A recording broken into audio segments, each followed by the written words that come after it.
کہ مدد منگوایا رب نے دو سے، اور یہ دونوں خدا نہیں ہیں۔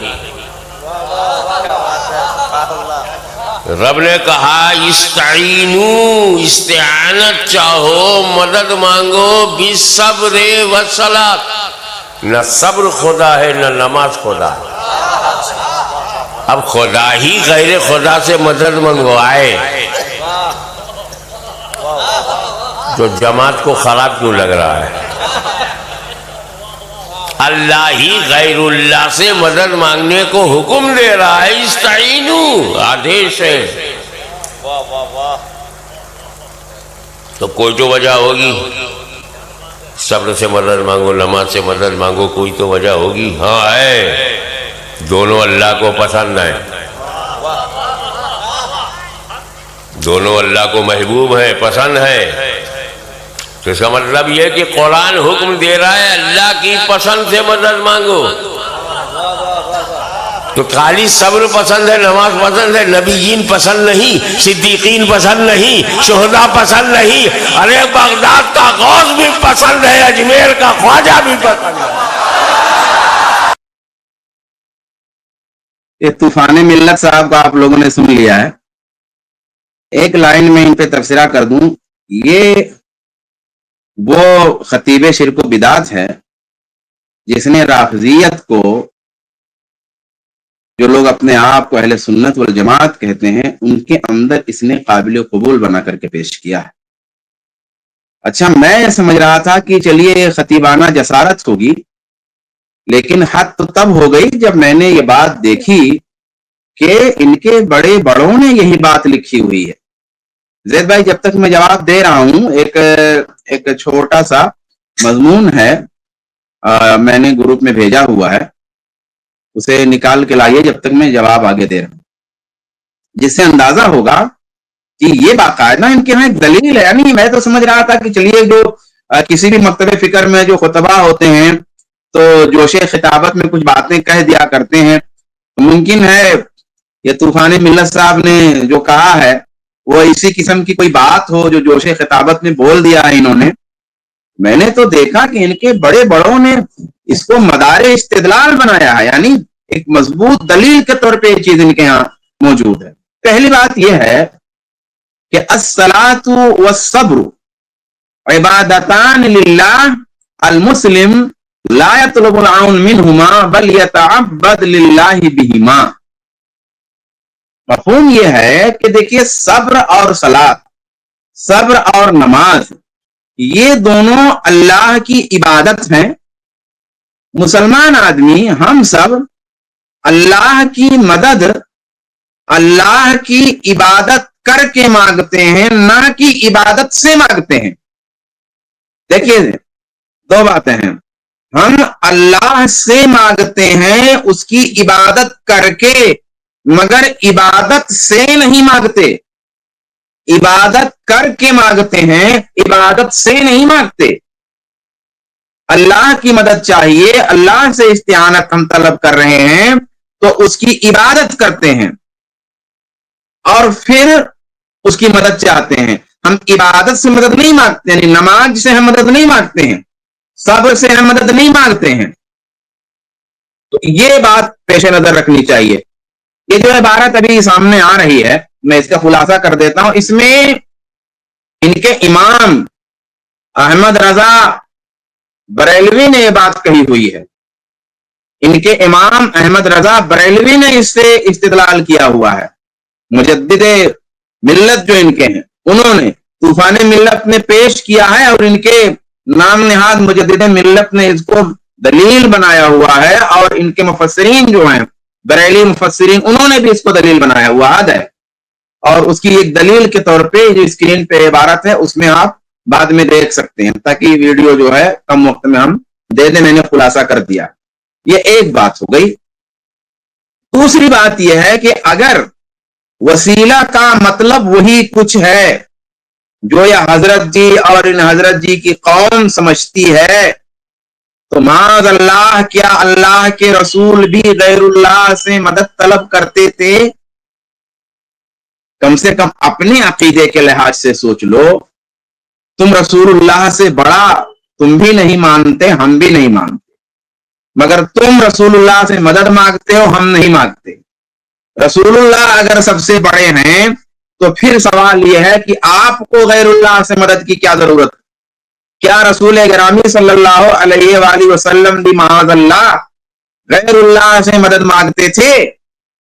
قرآن پاک میں تو اللہ کے رسول کو کہا ہے اللہ تعالیٰ نے وَاصْبِرْ عَلَىٰ مَا يَقُولُونَ وَاهْجُرْهُمْ هَجْرًا جَمِيلًا کہ اے نبی صبر کیجئے اس پر جو وہ لوگ کچھ کہہ رہے ہیں اور ان کو اچھی طرح چھوڑ دیجئے۔ اب یہ صبر کرنے کا حکم نبی کو ہے۔ کیا نبی کو اللہ کہہ رہا ہے کہ غیر اللہ سے مدد مانگے نبی؟ اسی طریقے سے اللہ تبارک و تعالی نے فرمایا وَلَقَدْ نَعْلَمُ أَنَّكَ يَضِيقُ صَدْرُكَ بِمَا يَقُولُونَ فَسَبِّحْ بِحَمْدِ رَبِّكَ وَكُن مِّنَ السَّاجِدِينَ وَاعْبُدْ رَبَّكَ حَتَّىٰ يَأْتِيَكَ الْيَقِينُ۔ رسول گرامی صلی اللہ علیہ وآلہ وسلم کو پریشانیوں میں، دکھوں میں اللہ تعالیٰ نے علاج یہ بتایا کہ اے نبی آپ کا سینہ ان کافروں کی باتوں سے تنگ ہو رہا ہے، ہمیں یہ معلوم ہے، تو اپنے رب کے حمد کے ساتھ اس کی تسبیح بیان کیجئے اور سجدہ کرنے والوں میں سے ہو جائیے اور موت تک آپ اللہ کی عبادت کرتے رہیے۔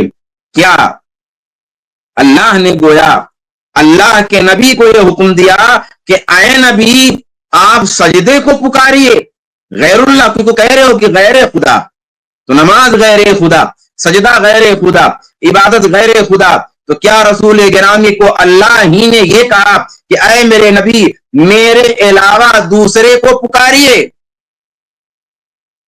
اگر توبہ نہیں کیا اللہ کی قسم اسی شرک پہ مر گئے تو افسوس کرو گے۔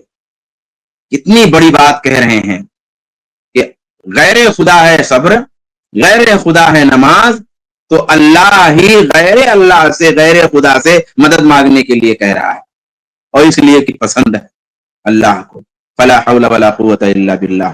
گویا نبی صلی اللہ علیہ وآلہ وسلم بھی اللہ کے علاوہ غیر اللہ سے مدد مانگتے تھے۔ یہ دوسری بات ہوئی۔ تیسری بات، وہ وسیلے کی بات کر رہے ہو، چونکہ یہ استعانت وسیلے کے ضمن سے انہوں نے میں چھیڑا ہے، تو جائز وسیلہ اور ناجائز وسیلہ میں فرق کیا ہے؟ ان کے علماء نے لکھا ہے کہ بھائی وسیلہ اگر جائز ہے تو ہر چیز سے جائز ہے، میں فرق ہے۔ جائز وسیلہ میں اور ناجائز وسیلہ میں فرق ہے۔ استعانت میں جس سے مدد مانگی جا رہی ہے وہ مدد طلب کرنے والے کا بھی غیر ہے اور اللہ کا بھی غیر ہے۔ جیسے کوئی مشرک، کوئی بدعتی کسی صاحب قبر کو، کسی مظلومہ ان کے گمان میں مبارک اور بابرکت درخت کو وسیلہ بناتا ہے، اس کو پکارتے بھی ہیں، وسیلہ بھی بناتے ہیں، تو وسیلہ بناتا ہے اس کو، تو وہ مبارک درخت جس کو وہ سمجھ رہا ہے وہ اللہ کا بھی غیر ہے، اور جو مدد مانگ رہا ہے یا جو وسیلہ طلب کر رہا ہے اس کا بھی غیر ہے۔ اگر کسی قبر والے کا وسیلہ طلب کر رہا ہے تو اللہ کا بھی غیر ہے قبر، اور جو مدد مانگ رہا ہے یا وسیلہ طلب کر رہا ہے اس کا بھی غیر ہے، دونوں کا غیر ہے۔ ناجائز وسیلہ میں یہ بات آپ کو ملے گی، لیکن ہر ناجائز وسیلے میں یہ بات ملے گی، لیکن جب جائز وسیلہ ہوگا تو اس میں کیا ہوگا؟ جیسے صبر۔ اب صبر کے جائز وسیلہ میں کیا ہوگا؟ جائز وسیلہ میں یہ ہوگا کہ وسیلہ خود مانگنے والے کا حصہ ہوگا، جیسے نماز ہے، اللہ کا تو غیر ہوگا لیکن مانگنے والے کا حصہ، جیسے نماز ہے یا عبادت ہے اللہ کی، یا اسی طریقے سے صبر ہے۔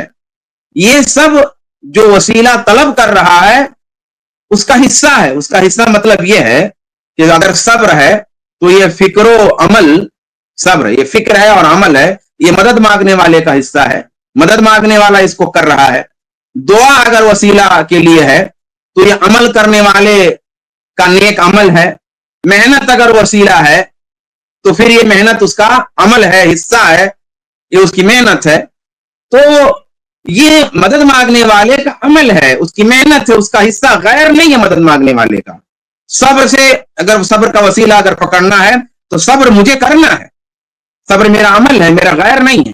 نماز میں پڑھ رہا ہوں تو نماز اسے غیر نہیں ہے، میں نماز پڑھ رہا ہوں، میں وہ عمل کر رہا ہوں۔ اللہ کا غیر ہے، لیکن ناجائز وسیلہ میں یہ بات نہیں۔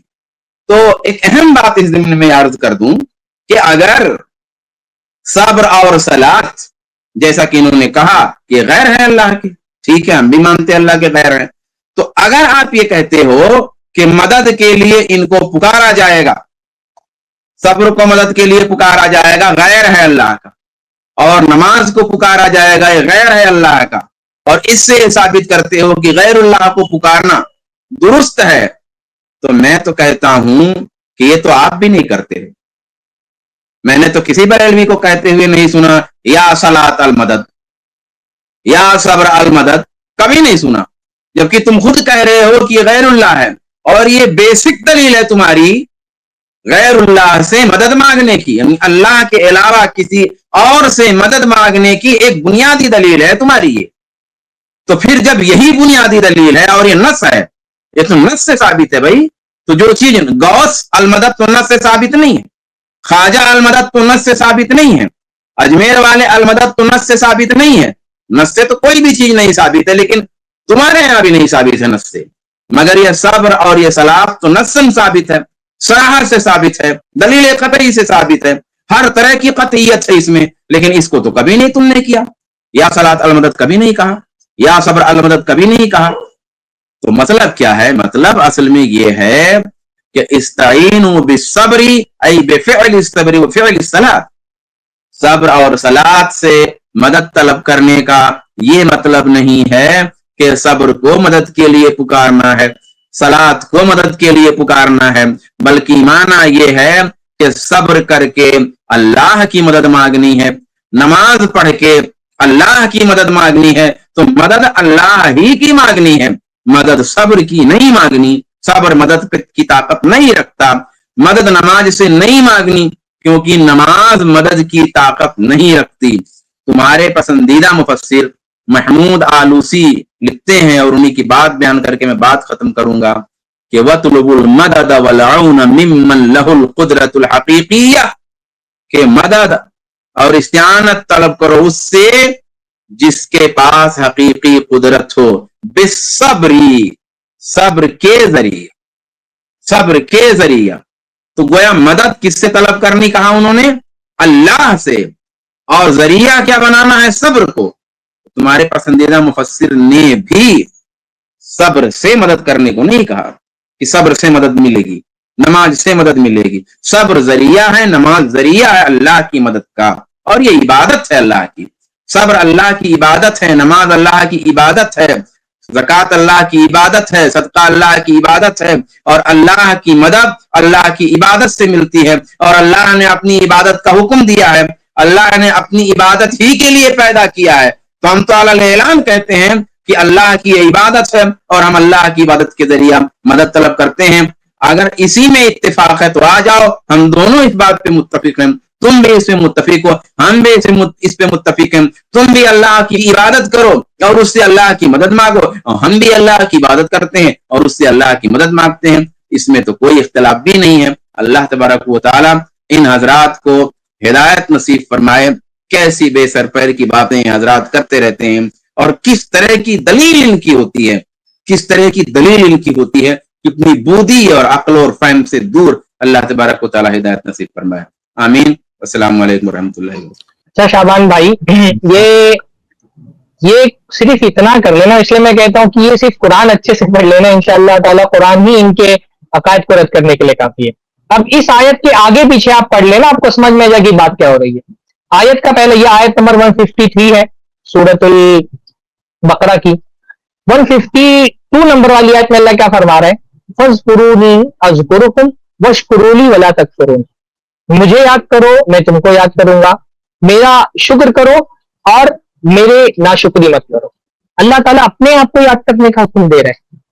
یاد کرنا مطلب پکارنا، پکارنا ہے تو اللہ کو پکارو۔ یہاں اللہ تعالیٰ ایک آیت پہلے کیا کہہ رہا ہے؟ فَاذْكُرُونِي، مجھے یاد کرو، مصیبت میں نعمت میں اللہ کو یاد کرنا ہے۔ اس کے فوراً اللہ فرما رہا ہے یا ایھا الذین آمنوا استعینوا بالصبر والصلاۃ، اے لوگوں جو ایمان لائے ہو مدد طلب کرو صبر کے ذریعے سے اور نماز کے ذریعے سے۔ پھر آگے کیا فرما رہے ہیں؟ ان اللہ مع الصابرین، یعنی اس آیت کا آدھا حصہ پڑھ کر کے رک جا رہے ہیں، آیت پوری پڑھ لو تو سمجھ میں آ جائے گا کہ آیت کا مطلب کیا ہے. اللہ فرما رہے ان اللہ مع الصابرین، اللہ تعالیٰ صبر کرنے والوں کے ساتھ ہے. تو صبر کرنے کے لیے کیوں کہا گیا ہے؟ کیونکہ صبر کے ذریعے سے اللہ تعالیٰ کی مدد آتی ہے. بات وہی ہے، صبر کو مدعو نہیں بنانے کے لیے کہا گیا بلکہ صبر کو ذریعہ بنانے کے لیے کہا گیا. اللہ نے فرمایا استعینوا بالصبر والصلاۃ، صبر اور نماز کے ذریعے سے مدد طلب کرو. ان کا تو جتنا بھی شبہ ہے نا وہ صرف جو بالصبر میں جو با لگا ہوا ہے شروع میں نا، صرف اس با کو یہ سمجھ جائے نا تو اس سے استدلال نہیں کریں گے. ہم کیا کہتے ہیں؟ استعینوا اللہ بالصبر والصلاۃ، اللہ سے مدد طلب کرو، صبر اور نماز کے ذریعے سے مدد طلب کرو. اس لیے جب ہم سورہ فاتحہ پڑھتے ہیں تو ہم کیا کہتے ہیں؟ ہم یہ نہیں کہتے ہیں بیکا نستعین، ہم کہتے ہیں ایاک نستعین. اللہ رب العالمین مفعول ہوتا ہے استعانت کا. اس کو چھوٹا سا سمجھ لیں تو آپ کو انشاءاللہ تعالیٰ نا یہ اس طرح کی جتنے بھی شبہات یہ پیش کرتے ہیں نا، اس سے پہلے بھی نستعین برسول اللہ والی حدیث پیش کی گئی تھی کہ بھائی ایک ہوتا ہے فعل، ایک ہوتا ہے فاعل اور ایک ہوتا ہے مفعول. جب ہم سورہ فاتحہ پڑھتے تو ہم کیا کہتے ہیں؟ ایاک نستعین. اس میں کیا ہے؟ ایاک، اے اللہ تعالیٰ تو، ایاک تو، یہ تو کا جو ذریعہ ہے نا یہ مفعول ہے، نستعین فعل ہے، نانو کی ضمیر جو اس کے اندر ہے وہ فاعل ہے. تو یہ کہا جا رہا ہے ایاک نستعین، اللہ ہم تجھ سے ہی مدد طلب کرتے ہیں. یہاں پر صبر اور صلاۃ کو کیا مفعول بنایا گیا ہے؟ استعینوں کا مفعول ہے، صبر اور صلاۃ نہیں. اللہ نے یہ نہیں فرمایا استعینوا الصبر والصلاۃ، صبر اور نماز سے مدد طلب کرو. اگر یہ ہوتا نا تو اللہ کے نبی صلی اللہ علیہ وسلم اور صحابہ کیا کرتے؟ وہ ہاتھ اٹھا کر کے دعا کرتے اے صبر میری مدد کر دے، اے نماز میری مدد کر دے. یہاں صبر اور نماز سے مدد طلب کرنے کے لیے نہیں کہا گیا ہے، صبر اور نماز کے ذریعے سے مدد طلب کرنے کا حکم دیا گیا. تو صبر اور نماز کے ذریعے سے مدد کس سے طلب کرنی ہے؟ مدد اللہ سے طلب کرنی ہے. اسی لیے اللہ کے نبی صلی اللہ علیہ وسلم جب آپ کو کوئی پریشانی آتی ہے، حدیث میں آتا ہے کانا اذا حضبہ امر فزع الی الصلاۃ، اللہ کے نبی صلی اللہ علیہ وسلم کو جب کوئی پریشانی آتی ہے اللہ کے نبی نماز کے پاس جاتے ہیں، اور جب نماز میں جاتے تو کس سے مدد طلب کرتے تھے؟ اللہ کے نبی صلی اللہ علیہ وسلم. سجدے میں اللہ کے نبی صلی اللہ علیہ وسلم کیا دعا پڑھتے تھے؟ اے نماز میری مدد کر دے. اللہ کے نبی صلی اللہ علیہ وسلم دعا پڑھتے تھے یا حی یا قیوم برحمتک نستغیث، اے حی و قیوم میں ہم تیری رحمت سے مدد طلب کرتے ہیں. اللہ تعالیٰ سے دعا کرتے تھے، نہ کہ نماز سے دعا کرتے تھے. تو یہ جو استعینوں کے بعد صبر پر جو با لگا ہوا ہے نا، اس با کو یہ اگر سے آپ سمجھ لیں تو آپ کو سمجھ میں آ جائے گا کہ یہ کتنا بڑا جھول ترجمے میں کرتے ہیں کہ یہ صبر کو ترجمہ جب کرتے تو صبر اور صلاۃ کو مفعول بنا دیتے. حالانکہ اس ترکیب میں صبر اور صلاۃ مفعول نہیں ہے بلکہ با کے صلہ کے ذریعے سے اس کو استعینوں سے جوڑا گیا ہے. تو اتنی سی بات اگر آپ لغت کی جاننے والے ہیں نا تو آسانی سے اس استدلال کی کمزوری کو بلکہ اس کے کھوکھلے پن کو آپ آسانی سے سمجھ سکتے ہیں. بارک اللہ فیکم.